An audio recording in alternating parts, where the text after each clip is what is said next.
다니엘 기도에서 인상 깊었던 말이 있어서 함께 따라 해보고 시작할까 해요. 은혜라고 쓰고 빚이라고 읽는다. 시작. 은혜라고 쓰고 빚이라고 읽는다. 하나만 더 할게요. 말씀을 읽을 때 말씀이 나를 읽는다. 시작. 말씀을 읽을 때 말씀이 나를 읽어간다. 이 말씀이 월요일, 화요일 다니엘 기도회에 굉장히 인상 깊게 저한테 남아서 오늘 다시 한번 되새기고 말씀을 시작해 보도록 하겠습니다. 오늘 본문은 소요가 그침에로 시작합니다. 여기서 소요가 무엇인지 간략히 복습해 보도록 하겠습니다.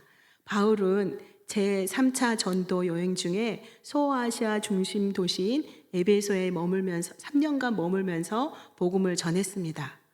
에베소는 당시 로마 제국에서 매우 중요한 상업과 종교의 중심지로 특히 풍요와 다산의 여신인 아데미 여신 신전으로 유명했던 도시이지요.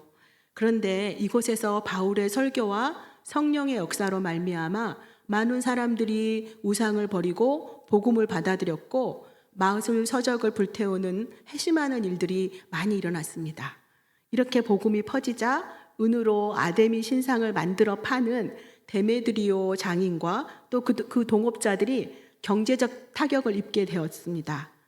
바울이 사람들을 미혹하여 신들을 버리게 한다고 선동해서 큰 소동을 이제 에베소에 일어나게 되었지요.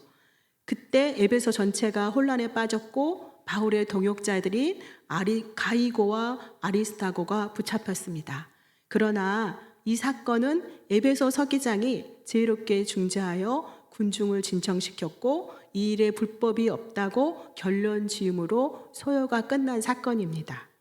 이렇듯 소요가 그친 후에 바울은 다음 선교 여정을 위해서 제자들을 모아 이로와 권면을 한 뒤 그들과 작별하고 마게도냐로 떠나는 것으로 사도행전 오늘 20장은 시작합니다. 20장은 바울의 3차 전도 여행이 마무리되어 가면서 있었던 소소한 이야기들을 기록하고 있는데 그동안 선교 여행을 통해 만난 믿음의 동역자들과의 조금은 슬프지만 따뜻한 이야기들이 담겨 있습니다. 이 시간 저는 사도행전 20장 내용을 크게 세 단락으로 나누어서 성령이 이끄시는 삶이라는 제목으로 20장의 이야기를 함께 살펴보고자 합니다. 첫 번째 단락은 사도행전 20장 1절 6절까지의 바울이 유럽의 마게도냐와 헬라 지역을 방문한 후 유대인의 위협으로 인해 아시아인 드로아에서 그의 동역자들을 만나는 이야기입니다. 잠시 띄워주시면 제가 이야기하는 동안 지도를 보면서 제 이야기를 들으시면 되겠습니다. 마게도냐 지역이라고 보이시죠? 네, 마게도냐 지역은 사도행전 16장에서 나오는 지역으로 바울의 2차 전도 여행 중 아시아에서 유럽으로 선교가 시작된 중요한 곳입니다. 북부 그리스 지역으로 빌립보, 데살로니가, 베레아와 같은 도시들이 있습니다. 2장 2절에 바울은 이 마게도냐의 도시들을 지나 남쪽으로 내려가 그리스, 헬라에 이르는데 여기서 헬라는 그리스 본토로 주로 고린도 지역을 가리킵니다. 헬라라고 쓰여진 고린도라고 보이시죠? 거기 지역을 말하고 있습니다. 바울은 헬라에 체류하는 3개월 동안 머물렀는데 이 시기에 바울은 고린도 교회에 머물면서 로마서를 기록하기도 하고 또 고린도 후서 8장 9절에 의하면 예루살렘의 가난한 성도들을 돕기 위해서 이방 교회들의 헌금을 모으는 사역도 이곳에서 진행한 것으로 보여집니다. 오늘 본문 사도행전 20장 1절 2절에서 바울은 제자들에게 고난하였다고 기록하고 있습니다. 같이 읽어보도록 하겠습니다. 시작. 소요가 그침에 바울은 제자들을 불러 고난 후에 작별하고 떠나 마게도냐로 가니라. 그 지방으로 다녀가며 여러 말로 제자들에게 권하고 헬라에 이르러. 아멘. 여기서 반복되는 권하다는 단어는 헬라어로 파라칼레오라고 합니다. 파라칼레오는 곁에를 뜻하는 파라와 부르다라는 칼레오가 합쳐진 말로 곁으로 부르다, 가까이 불러 위로하다는 혹은 누군가의 곁으로 다가가 힘을 북돋아주는 행위를 의미합니다. 바울은 박해와 핍박의 위협 속에서도 제자들을 가까이 불러 끝까지 믿음을 지켜 복음의 사명을 감당하도록 격려하고 영적으로 흔들리지 않도록 위로하며 힘을 주었던 것입니다. 그의 권면은 단순한 말이 아니라 사랑과 동행의 의미입니다. 이 모습은 성령의 사역과도 깊이 연결됩니다. 그리스어로 파라클레토스는 곁에 서서 도와주는 자라는 뜻으로 보혜사, 위로자, 권면자, 조력자, 중보자, 변호자로 번역됩니다. 곧 파라클레토스는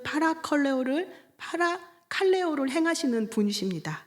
우리 곁에 서서 위로하고 변호하시고 붙잡아 주시는 성령님을 가리키는 겁니다. 이를 통해 우리는 성령이 충만한 자, 곧 참된 신앙인의 모습이 어떠해야 하는지를 깨닫게 됩니다. 바울이 제자들을 마음 다해 걱정하고 위로한 것처럼 사도행전 20장 4절에서는 여러 지역의 동역자들이 바울과 함께 아시아까지 동행하며 그의 선교 사역을 도왔음을 볼 수 있습니다. 그들은 바울의 안전을 염려하여 곁에서 함께 해주었고, 이는 성경께서 선교가 효율적으로 이루어지도록 협력하게 하신 결과입니다. 특히 5, 6절에서 등장하는 우리라는 표현이 있지요. 바울이 홀로가 아니라 누가복음과 사도행전의 저자인 의사 누가와 동행했음을 보여줍니다. 결국 하나님은 믿음의 동역자들을 통해서 성령이 역사하시는 섭리와 위로의 통로를 이루고 계시는 것을 알 수 있습니다.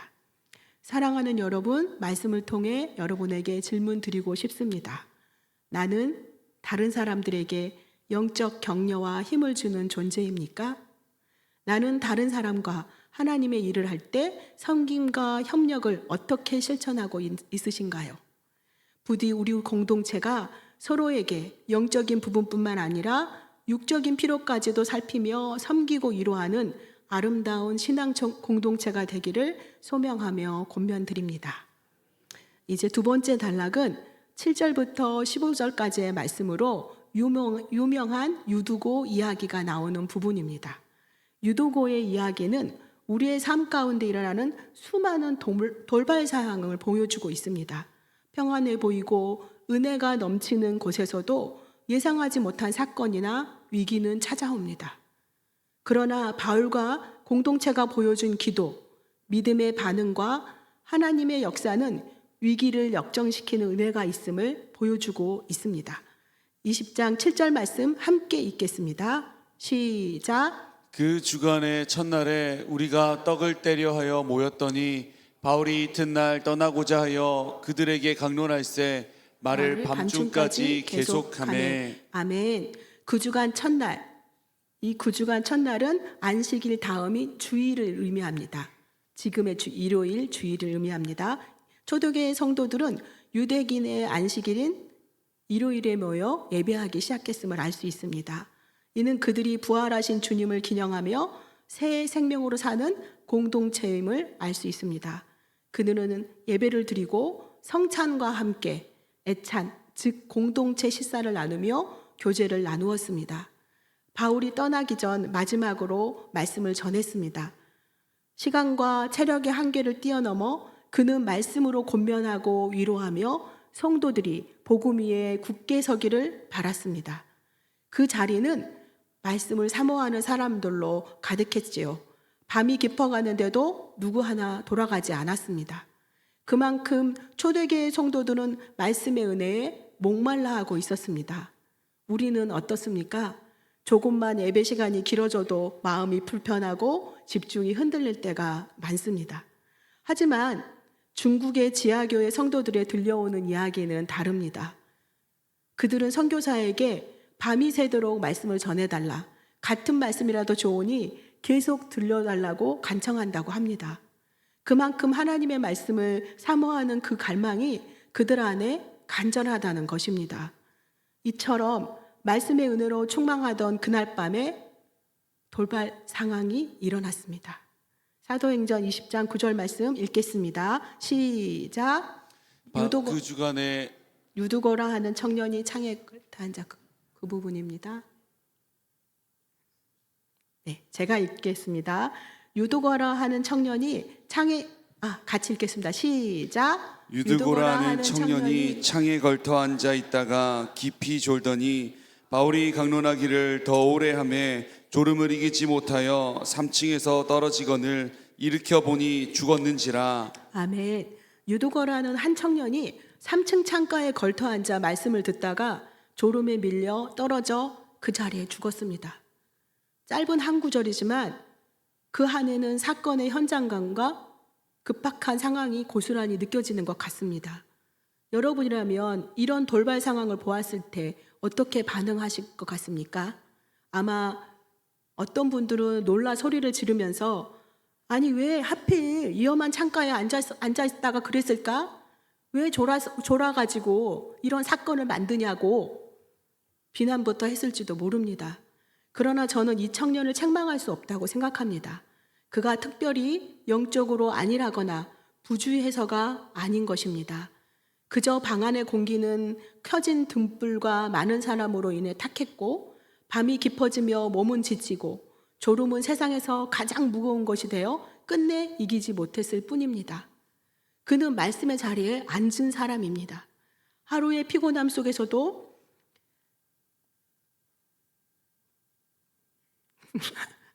이 청년의 마음을 생각하니까 갑자기 네, 바울의 마지막 말씀을 듣고자 그 자리를 지킨 청년이었습니다. 그러나 인간의 연약함은 어쩔 수 없었습니다. 이 사건은 영적인 나태함의 결과라기보다는 육적인 한계 속에서 일어난 돌발 상황입니다. 당시 현장은 아수라장이 되었을 것이고 사람들은 놀라 소리치고 두려움과 혼란에 빠졌을 것입니다. 그런데 이때 바울은 즉시 반응합니다. 놀라거나 당황하지 않고 곧장 달려 내려갑니다. 그의 발걸음에는 두려움보다 사랑과 믿음의 담대함이 있었습니다. 사도행전 20장 10절 말씀 함께 읽겠습니다. 시작. 바울이 내려가서 그 위에 엎드려 그 몸을 안고 말하되 떠들지 말라 생명이 그에게 있다 하고. 아멘. 바울이 유두고의 몸이 엎드린 장면은 우리에게 구약의 선지자 엘리야와 엘리사를 자연스럽게 떠올리게 하지요. 네, 열왕기상 17장에서 사르밧 가후에 죽은 아들을 살린 엘리야 선지자, 또한 열왕기하 4장에 수넴 여인의 죽은 아들을 살린 엘리사 선지자, 두 선지자는 모두 죽음의 자리로 다가가 엎드리고 하나님께 간절히 부르짖는 기도로 생명을 회복시켰습니다. 바울 역시 같은 모습을 보이고 있습니다. 그는 청년의 몸에 엎드려 기도하며 믿음으로 이렇게 선포했습니다. 같이 선포해 볼까요? 시작.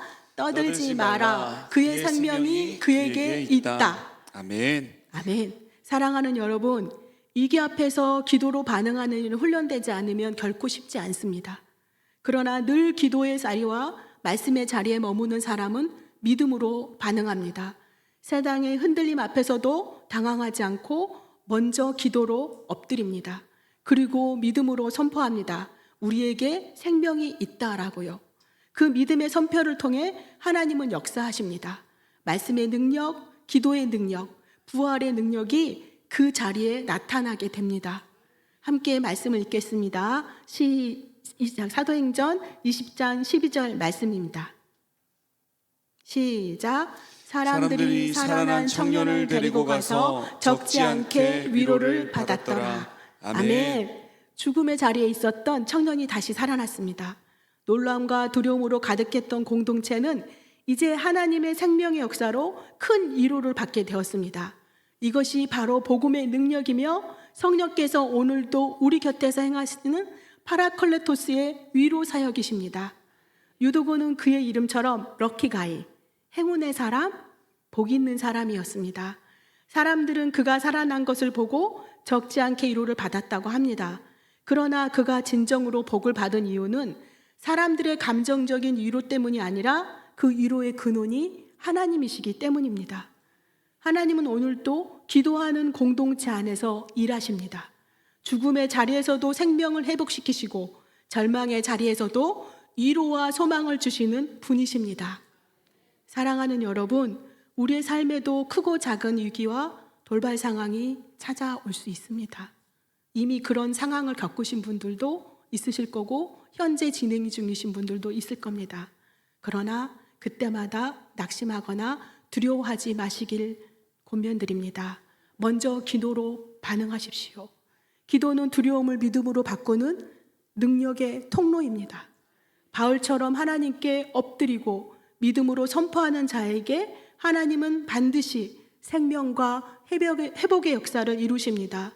오늘도 그 하나님을 전적으로 의지하며 모든 위기 속에서 먼저 기도로 반응하는 믿음의 사람이 되시기를 주님의 이름으로 축복합니다. 20장 13절에 좀 의아한 말씀이 있었습니다. 바울은 두로아에서 유두고를 살리는 기적을 경험한 직후에 곧바로 배를 타지 않고 홀로 걸어가기를 원했습니다. 왜 의문이냐면요. 그는 예루살렘으로 서둘러 가는 여정이었거든요. 급히 가기 위해서 서두른 가정이었는데 이때만큼은 서두르지 않고 걸어가기를 원했습니다. 왜 그랬을까요? 그의 걸음에는 묵상과 기도의 걸음이 담겨 있었습니다. 기적의 자리, 사람들이 감격하며 칭송하던 그 자리를 떠나서 예수님께서 그러하셨던 것처럼 바울도 홀로 하나님 앞에 서고자 했던 것입니다. 예수님은 언제나 그 사역 이후에 사람들을 떠나 한적한 곳에서 아버지와 교제하며 자신을 비우셨습니다. 바울 역시 사람들의 시선과 한호 속에 머물지 않고 모든 영광을 하나님께 돌리기 위해 조용히 걸음을 옮겼던 것입니다. 아마 그는 그 걸음 속에서 이렇게 기도했을 것 같습니다. 함께 그 기도를 읽도록 하겠습니다. 시작. 주님, 이 모든 영광이 주께로 돌아가게 하소서. 제게 맡기신 사명을 끝까지 감당하게 하소서. 아멘. 이제 마지막 새벽제 단락의 내용에 대해서 나누고자 합니다. 16절에서 38절 말씀은 바울의 고별 설교로 사명에 관한 이야기입니다.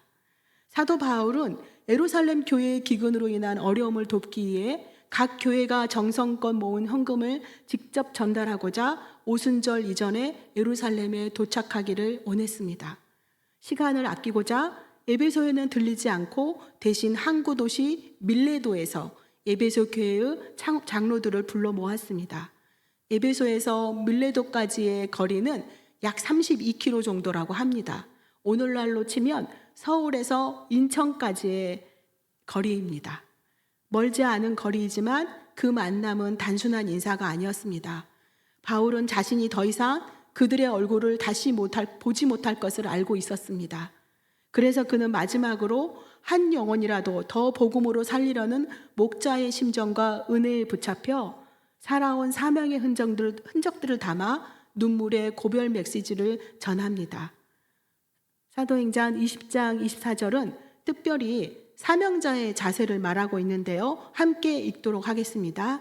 시작. 내가 달려갈 길과 주 예수께 받은 사명 곧 하나님의 은혜의 복음을 증언하는 일을 마치려 하면은 나의 생명조차 조금도 귀한 것으로 여기지 아니하노라. 아멘. 바울은 자신이 살아온 사명의 방향과 표대를 얘기해 주므로 장로들이 그리 살아내기를 권면하고 있습니다. 바울은 죽음을 뛰어넘는 영혼을 생각하며 주 예수 그분의 십자가 은혜의 복음을 전하는 일에 방향을 둔 사람입니다. 사명자는 방향이 있습니다. 그 걸음이 다릅니다. 가장 아름다운 인생은 방향과 표대가 있는 인생이며 표대가 있을 때 흔들리지 않습니다. 방향이 없으면 흔들리게 됩니다. 방향이 세워지면 행동하게 됩니다. 생각만 하고 행동하지 않는 신앙은 위험합니다. 방향이 없으면 사탄은 우리의 생각을 교묘하게 조종하여 말씀이 아닌 내 생각대로 움직이게 합니다. 믿음이 있는 자는 사명을 생각하는 사람입니다. 그 사명은 하나님 뜻대로 사는 것입니다. 사명의 반대말은 자기 뜻입니다. 바울에게는 사명을 살아내기 위한 힘이 있었습니다. 그 힘은 바울 자신이 가진 힘이 아니었습니다. 그는 육체의 가시가 있는 연약한 인간이었습니다. 그가 의지한 것은 오직 예수 그리스도, 복음이었습니다. 바울은 복음에 자신의 생명을 걸었습니다. 무엇을 먹을까, 무엇을 입을까의 수준에 머무는 생각은 사명을 살아내지 못합니다. 죽음을 뛰어넘어서도 존재하는 것이 진짜입니다. 그 진짜 꿈꾸는 사명을 우리 모두 꿈꾸시기를 바랍니다. 사도행전 20장 22절에서 23절 말씀 함께 읽도록 하겠습니다. 22절에서 23절 말씀. 네, 제가 읽겠습니다. 네. 보라, 이제 나는 성령에 매여 예루살렘으로 가는데 거기서 무슨 일을 당할지는 알지 못하노라. 오직 성령이 각 성에서 내게 증언하여 결박과 환난이 나를 기다린다 하시나. 아멘. 우리 인생에는 두 가지 힘의 영향을 받는다고 합니다. 그 힘은 미는 힘과 막는 힘입니다. 사명을 향해 가도록 미는 힘으로, 이 힘은 성령이 주시는 힘입니다. 내면의 강박을 통해서 성령이 이끌어 가시는 힘이 이 바로 미는 힘입니다. 오직 성령의 메인 사명자는 그 이끄심을 확신하고 따라가게 됩니다. 동시에 막는 힘이 있는데 이 또한 성령님이 알려주십니다. 바울은 결박과 환난이 있다고 알려주시나 성령이 말씀하시는 방향을 따라가야 했습니다. 명확한 사명의식이 있으면 성령님은 약해 보이는 우리에게 사명의 길을 가도록 세 가지 실력을 주십니다. 이 실력이 갖추어야 사명의 길을 가는 것이 아니라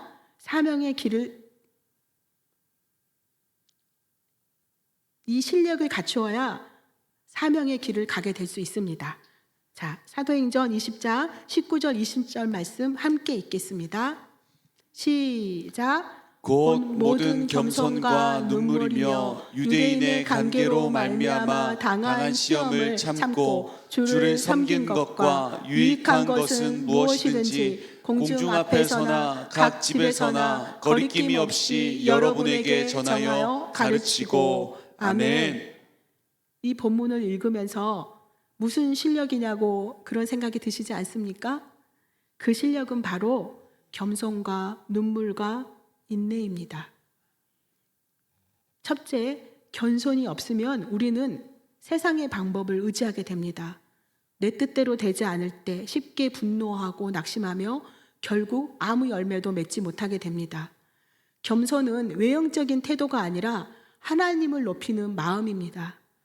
자기를 인식하는 것이 아니라 늘 하나님을 인식하는 것입니다. 우리 인생의 주인공이 내가 아니라 오직 하나님이신 겁니다. 이런 겸손을 온전히 갖추신 분이 바로 예수 그리스도이십니다.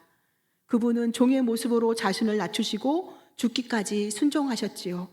그러므로 진정한 겸손이란 나는 죽고 예수로 사는 삶입니다. 겸손한 자는 은혜로 살아갑니다. 그 은혜가 우리 안에 있을 때 우리는 복음을 위해 거리낌 없이 담대하게 증거할 수 있습니다. 내 유익이나 기분, 이익을 따라 저울질하지 않고 오직 말씀과 복음이 우리 삶의 우선순위가 되는 것입니다. 사랑하는 여러분, 진정한 겸손으로 자신을 주님께 묶으시기 바랍니다. 겸손은 우리를 묶는 쇠사슬이 아니라 은혜의 끈입니다. 그 끈에 묶일 때 우리는 진정 자유하게 됩니다. 둘째 진정한 실력은 눈물입니다. 눈물은 예수님을 향한 사랑의 표현이며 주님의 마음을 닮아 긍휼히 여기는 마음에서 흘러나옵니다. 예수님께서 말씀하시는 씨 뿌리는 비유에서 돌밭에 떨어진 씨가 자라지 못한 이유는 눈물이 메말랐기 때문이라고도 합니다. 딱딱한 마음에는 말씀이 뿌리내릴 수 없습니다. 우리 안에 다시 눈물이 회복되기를 원합니다. 구원의 은혜에 감격하여 흘리는 눈물, 주님의 십자가 사랑 안에 흘리는 눈물.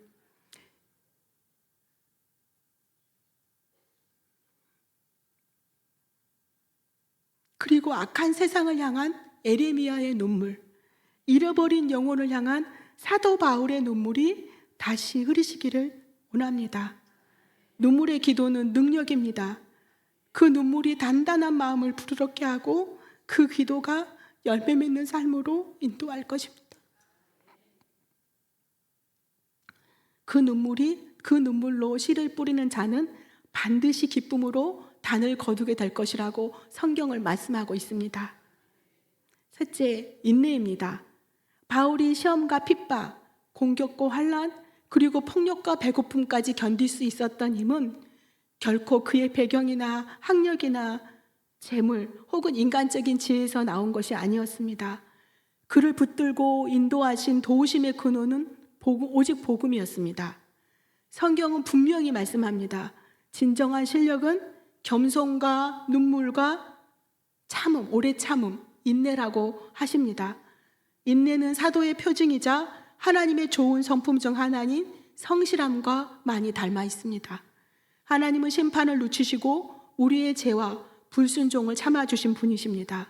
이 놀라운 하나님의 은혜와 인내를 기억하며 우리도 환난과 어려움 속에서도 하나님 안에서 인내하며 묵묵히 걸어가시는 믿음을 배우시기를 바랍니다. 요한복음 8장 32절 함께 읽도록 하겠습니다. 요한복음 8장 32절에 진리를 알지니 진리가 너희를 자유롭게 하리라고 말씀하고 있습니다. 주님께서 이렇게 말씀하시는데 겉으로는 쉬워 보이지만 참으로 어려운 말씀입니다. 아마도 우리가 말씀과 달리 진정한 자유를 누리지 못하는 삶을 살고 있기 때문이 아닐까요? 진정한 자유라는 것은 억지로 끌려다니지 않는 삶입니다. 그렇다면 억지로 끌려다니지 않고 진짜 자유롭게 살려면 무엇이 필요하겠습니까? 끌려다니지 않을 힘이 필요합니다. 그런데 우리가 자유롭지 못하게 하는 최고의 장애물은 바로 나 자신입니다. 자아와 본능, 세속에 대한 욕심, 두려움에 끌려다니는 나 자신이 바로 진정한 자유를 가로막는 장벽이 됩니다. 주님은 우리에게 말씀하십니다. 진리를 알라. 그 진리는 곧 길이요 진리요 생명이신 예수 그리스도이십니다.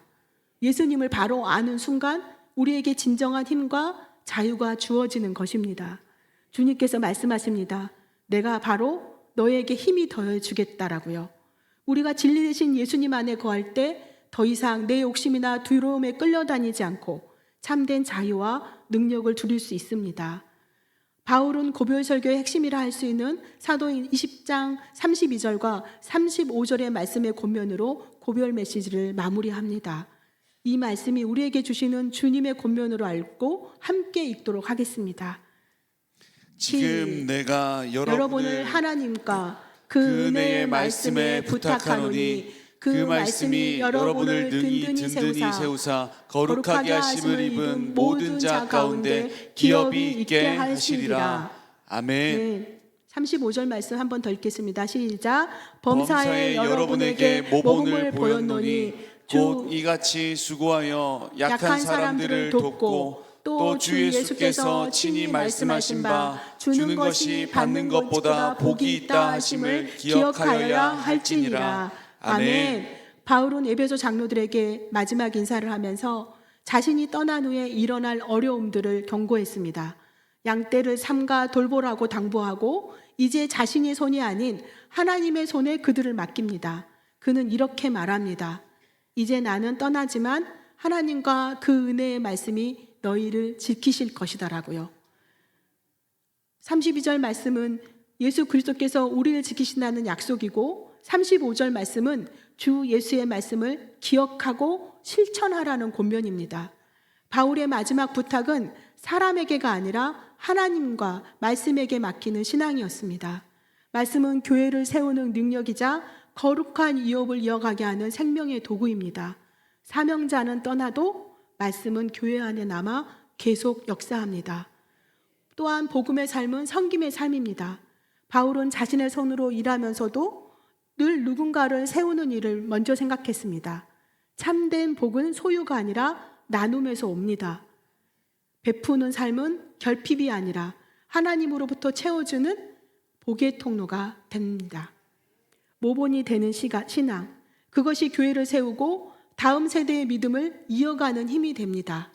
사랑하는 여러분, 복음 앞에 뜨거운 심정으로 생명을 다하는 그날까지 말씀을 붙잡고 말씀을 살아내고 성령이 이끄시는 사명자로 살아가시기를 축복하며 권면드립니다. 이 시간 말씀을 마무리하며 함께 기도하기를 원합니다. 하나님, 말씀에 더 깊은 은혜를 사모하고 누리게 해주시옵소서.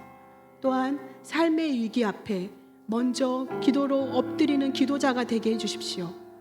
나의 섬김과 사역이 사람의 칭찬이 아닌 하나님께만 드려지게 해주시옵소서. 또 모든 일을 주님 앞에 겸손히 행하도록 말씀을 기억하며 말씀을 살아내게 하여 주시옵소서라고 간절히 기도하도록 하겠습니다.